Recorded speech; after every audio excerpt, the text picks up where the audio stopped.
సాలార్జంగ్ మ్యూజియంలో క్లాక్ ఉంటుంది. ఆ క్లాక్‌లో ఒక చిలక ఉంటుంది. ఆ చిలక 12 గంటలకు ఒకసారి వచ్చి 12 సార్లు కూసి మళ్ళీ వెనక్కెళ్ళిపోతుంది. ఆ క్లాక్‌కి ఒక గూడుంటుంది. ఆ గూట్లో నుంచి ఒక చిలకొస్తుంది. 12 గంటల సమయం అవ్వగానే 12 సార్లు కూసేసి మళ్ళీ మళ్ళీ ఎళ్లి గూట్లో పడుకుంటుంది. అలా ఉంది ఆంధ్రప్రదేశ్ పీసీసీ అధ్యక్షురాలు షర్మిల పరిస్థితి. జగన్మోహన్ రెడ్డి గారిని ఆమె ప్రెస్ మీట్ పెట్టింది అంటే కన్ఫర్మ్‌గా జగన్మోహన్ రెడ్డి గారిని తిట్టడానికి అనుకోవచ్చు. జగన్మోహన్ రెడ్డి గారిని సాధించడం కోసం, జగన్మోహన్ రెడ్డి గారిని ప్రజలకు దూరం చేయటం కోసం, జగన్మోహన్ రెడ్డి గారిని బదనాం చేయటం కోసం, జగన్మోహన్ రెడ్డి గారిని విమర్శించటం కోసం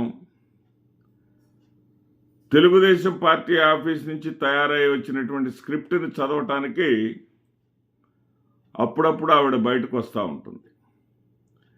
మరి పాపం అమాయకపు రాహుల్ గాంధీ, సోనియా గాంధీలు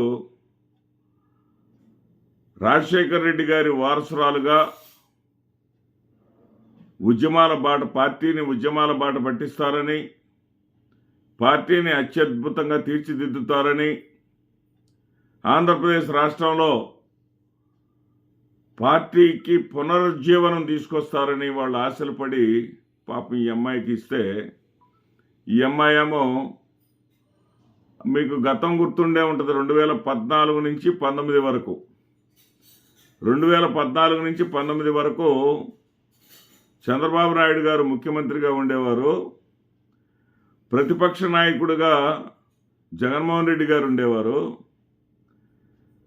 మరి చంద్రబాబు నాయుడు గారికి ఆపద వచ్చినప్పుడల్లా పవన్ కళ్యాణ్ గారు తయారయ్యేవాడు. చంద్రబాబు నాయుడు గారికి ఏ ఇబ్బంది వచ్చినా సరే, చంద్రబాబు నాయుడు మీద ఏ అపవాదం వచ్చినా సరే, ప్రజల్లో చంద్రబాబు నాయుడు గారికి వ్యతిరేకంగా ఏ అంశం చొరబడినా సరే దానిని సరిచేయటానికి తగుదనమ్మా అంటూ పవన్ కళ్యాణ్ గారు వచ్చేవారు. ఇప్పుడు సరిగ్గా అదే పాత్రని షర్మిల పోషిస్తూ ఉంది. కాంగ్రెస్ పార్టీ ప్రతిపక్షం అని కానీ, కాంగ్రెస్ పార్టీ భారతీయ జనతా పార్టీకి జాతీయ స్థాయిలో మరి ధీటైనటువంటి ప్రతిపక్షం అని కానీ, భారతీయ జనతా పార్టీని ఎదుర్కోవటం కోసమే కాంగ్రెస్ పార్టీ అధ్యక్షురాలుగా ఆమెకు పదవి ఇచ్చారని కానీ కొంచెం కూడా స్పృహ లేకుండా, కనీస అవగాహన లేకుండా కేవలం అన్నను సాధించటం కోసం మాత్రమే చంద్రబాబు నాయుడు గారి పప్పెట్టులాగా, చంద్రబాబు నాయుడు గారు పంజరంలో చిలకలాగా ఈ అమ్మాయి ప్రవర్తిస్తూ ఉంది. ఇది చూసేవాళ్ళకందరూ కూడా ఆశ్చర్యం వేస్తూ ఉంది. ఒక రాజకీయ పార్టీగా కాంగ్రెస్ పార్టీని మరి ఉన్నత స్థాయికి తీసుకెళ్లాల్సినటువంటి బాధ్యత ఆ అమ్మాయికి ఉంది. అనేక పోరాటాలు చేయవచ్చు.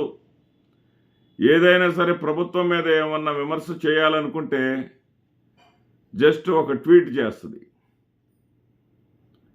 లేదా ఒక చిన్న ప్రెస్ నోట్ రిలీజ్ చేస్తుంది. అదే జగన్మోహన్ రెడ్డి గారిని తిట్టాలంటే మాత్రం ప్రెస్ మీట్ పెట్టేస్తుంది. అప్పుడప్పుడు ప్రెస్ మీట్ కూడా కాంగ్రెస్ పార్టీకి కోసం విద్యుత్ ఛార్జీల పెంపుదలకి వ్యతిరేకంగా ప్రెస్ మీట్ అని చెప్పేసి పెట్టారు ఒకసారి. నిజమేనేమో ఈసారి కాంగ్రెస్ కోసం ఏమో పనిచేస్తుంది అనుకున్నాం మనం అంతా. కానీ దాన్ని 2 ముక్కల్లో ముగించేసింది. తర్వాత జగన్మోహన్ రెడ్డి అంశం ఎత్తుకుంది, కన్నీళ్లు పెట్టుకుంది. తన తల్లిపైన కేసు పెట్టాడన్నది, కక్కిన కోటికి ఆశపడుతున్నాడన్నది, ఇచ్చిన ఆస్తుల్ని మళ్ళీ వెనక్కి తీసుకుంటున్నాడన్నది బోర్ను ఏడ్చేసింది. అంటే ఆవిడ బయటకు వచ్చేదే జగన్మోహన్ రెడ్డి గారిని విమర్శించడానికి మాత్రమే, జగన్మోహన్ రెడ్డి గారిని నోటికొచ్చినట్టు మాట్లాడటానికి మాత్రమే.